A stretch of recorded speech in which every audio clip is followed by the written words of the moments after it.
Kumusta mga bata? Narito muli si Teacher Eileen para sa isang panibagong aralin. At ang ating pag-aaralan ngayon ay mga salitang nagsisimula sa letrang T. Ang letrang T ay may tunog na T, T, T. Kayo nga?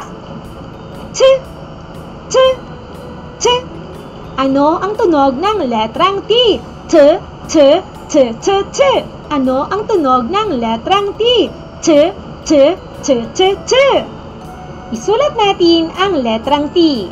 Mula sa itaas, pababa, patuwid na linya, pahigang linya. Malaking T, sa maliit na T naman, patuwid na linya, at pahigang linya.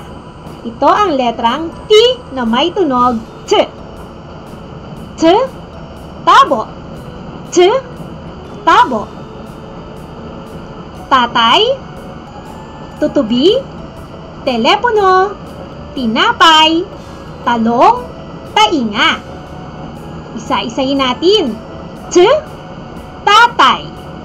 T, tatay. T, tutubi.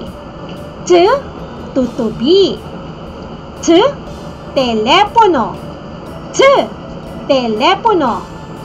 T, timba. T, timba. T, tinapay. T, tinapay. T, talong. T, talong. T, turon. T, turon. T, tainga. T, tainga. Ulitin natin. T, tatay. T, tutubi. T, telepono. T, timba. T, tinapay. T, talong. T, turon. T, tainga. O ngayon mga bata, hanapin natin ang malaking letrang T. Ngayon naman, hanapin natin ang maliliit na letrang T. Sana ay masaya kayong natuto ngayong araw mga bata. O paano? Hanggang sa muli nating pagkikita. Paalam! For more educational videos, please do like, share, and subscribe to Teacher Eileen's YouTube channel!